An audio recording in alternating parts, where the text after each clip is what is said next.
Hi అండి. ఇది Taiwan John మొక్క. ఈ మొక్క వేసి 3 సంవత్సరాలు అవుతుంది. అంటు తీసుకొచ్చి వేసామండి. వేసిన దగ్గర నుంచి కాయలు ఒక 6 నెలల నుంచి కాయలు కాయడం మొదలుపెట్టింది. ఇగో కాయలు అయితే ఇలా కాసినాయి. ప్రతి కొమ్మకి గుత్తుల కింద కాసింది. కాయలు మాత్రం చాలా టేస్ట్గా ఉంటాయి.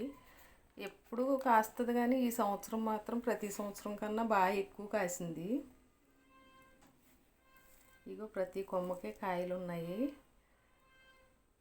గుత్తులు గుత్తుల కింద కాసింది. ఇదిగోండి మా చిన్ని రామచిలక వచ్చింది జాంకాయలకి.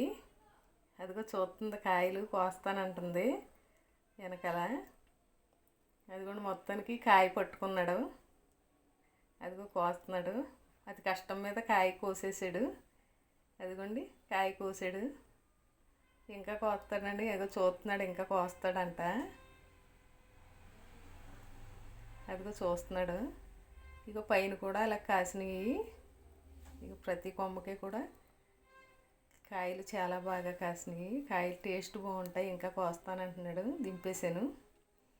టేస్ట్ బాగుంటాయి కాయలు. అది వాళ్ళ తాతయ్య దగ్గరికి వెళ్ళాడని ఇంకా కోయించమంటున్నాడు. కోస్తానని లాగుతున్నాడు. ఈ కాయ కోసావు కదా, అదిగో తిను అన్నారు. తింటున్నాడు. ఇదిగోండి మా బుల్లి రామచిలక. ఇంకా అక్కడ ఉన్నాయి, నేను కోసేస్తాను అంటున్నాడు. ఇదిగోండి కింద కూడా బాగా కాసినాయి. ప్రతి సంవత్సరం కన్నా ఈ సంవత్సరం ఎక్కువ బాగా కాయలు. కాయ మాత్రం పండాక పింక్ కలర్లో ఉంటుంది. టేస్ట్ మాత్రం చాలా బాగుంటుంది. ఈ వీడియో నచ్చితే సబ్స్క్రైబ్ చేసి లైక్ చేయండి ప్లీజ్.